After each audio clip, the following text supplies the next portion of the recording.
Hi guys, welcome to another Divi theme video. This is Jamie from System 22 and webdesignandtechtips.com. We got a great one for you today. We've been having some questions lately. We're using Divi 5 here. It's in the beta version. It should be released before the end of the year to the final version. And we've created a one-page scrolling site here. Some people have been having a bit of a problem doing this, using anchor tags and things. It's changed slightly from Divi 4 to Divi 5. And obviously we're using Divi 5 here today, but it's really easy to do, and I'll show you how to do it. So let's put a one-page scrolling site together. Let's start a new page, and we'll give it a name. Obviously going to use the Divi builder. I'm going to go ahead and throw in one of their pre-made layouts this time. We'll be building from scratch in more videos. Let's maybe go for some tech. And that's the one I used before. I'll go ahead and use that one again. I'm just going to left click on it.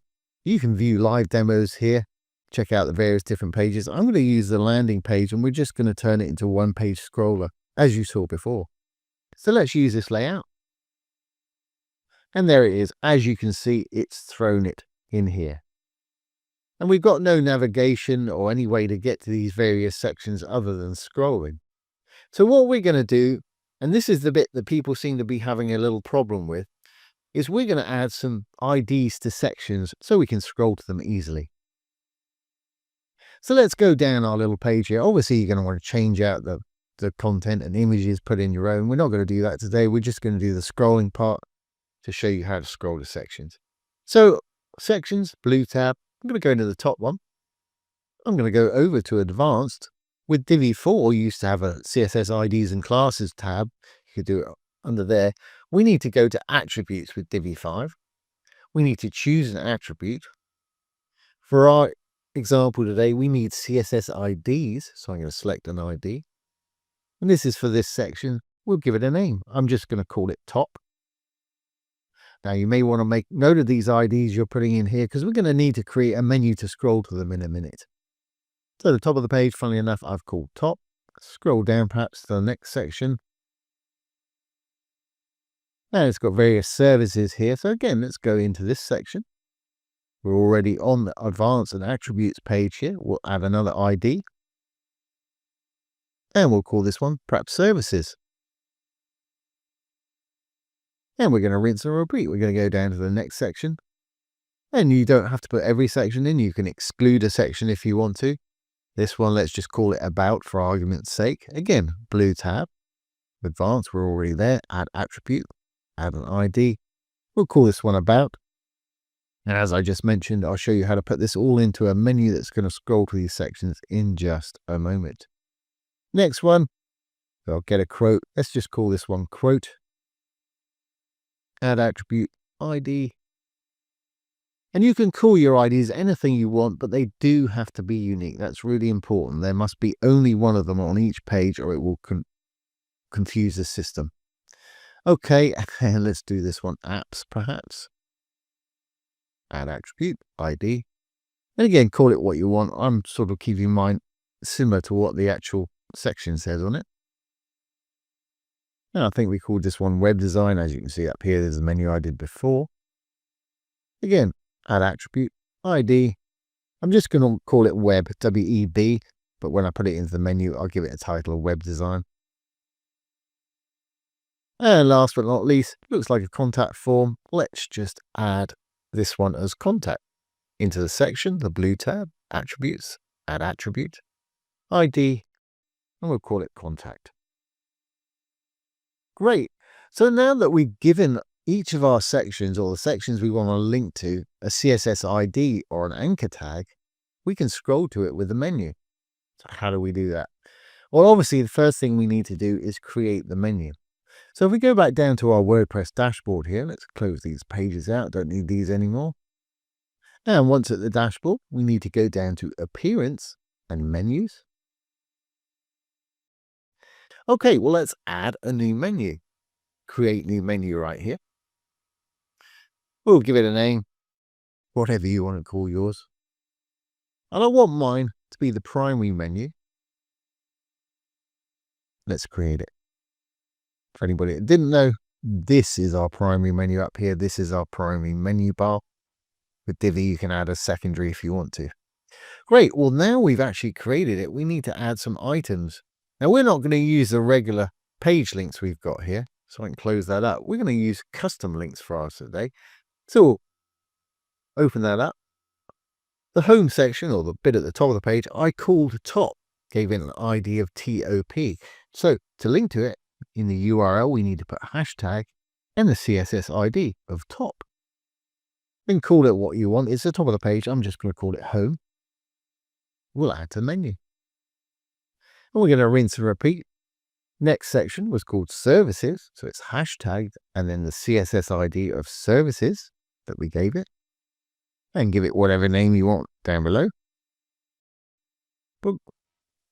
Next one was our quote, I believe. Hashtag quote. And I guess I'll call it the same thing down here. Now, our next one was web. Hashtag web. But I want to call it web design in the actual menu. So you can put in anything you want there. Then we had some apps. Hashtag ID, APPS. And again, I'll just call it apps, it's fine. And last but not least, I think we had a little contact form there, didn't we? And we called that an ID of contact. So it's hashtag and the ID, contact.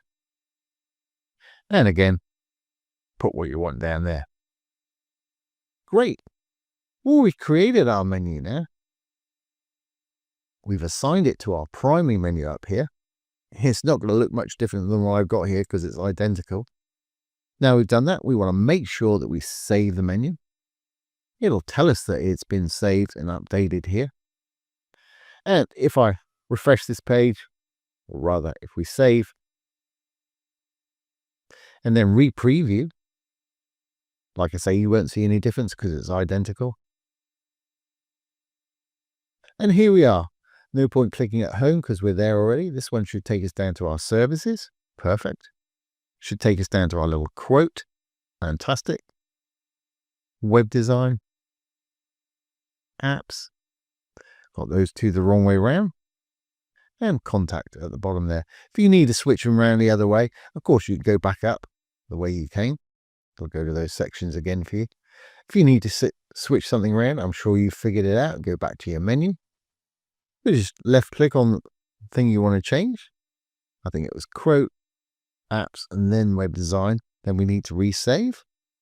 It'll tell you it's been updated up here. And if we refresh this page now, let's start back up at the top. Home, services, quote, thank you, apps, web design, and contact. Perfect. Now, of course, this being a one-page scroller, you're going to want to set it as your home page. For anybody that doesn't know how to do that really easily, first thing we need to do is go to the page and make sure it's published. If it's a draft, it's not going to appear and we won't be able to assign it as the front page. So let's publish. And we're going to go back to our dashboard here. This time we're going to go to Appearance and Customize, or you can go to Divi and Theme Customizer. Both take you to the same place, which is right here. That's what we've got assigned as the home page at the moment, that sort of graphical looped menu that we created the other day with posts and pages on it. We need to go down to home page settings right here. We want to set it as a static page. It's called Scroller, so let's find it. There it is right there. So that is now set as our home page. If we go ahead and publish, we should be good to go. So if we go back over here now and refresh, let's hit our home icon. As you can see, that's taken us to our home URL, and this is our front page, or the only page really on this site. And as you can see, it's scrolling down. Really nice little thing. You see a lot of these. I love little one-page scrolling sites. They're great for little businesses. And as you can see, really easy to do. Now, I hope that's answered that question about the CSS IDs. Slight change there from Divi 4 to Divi 5. Little more steps maybe, but there's more options to do it. and you can create a site like this, as you've seen, in minutes. Obviously, you want to put in your own content and images, but the basic structure is all there for you. So I hope you've enjoyed this today and found it useful. If you have, please give it a thumbs up, ring the bell, comment, share, and subscribe to our YouTube channel. Don't forget, if you have any questions, either about Divi 4 or Divi 5, pop them down below. I'll do my best to answer them for you, or make a little demo video just like this one, if I can. So once again, this has been Jamie with System22 and webdesignandtechtips.com. Thanks for watching. Have a great day.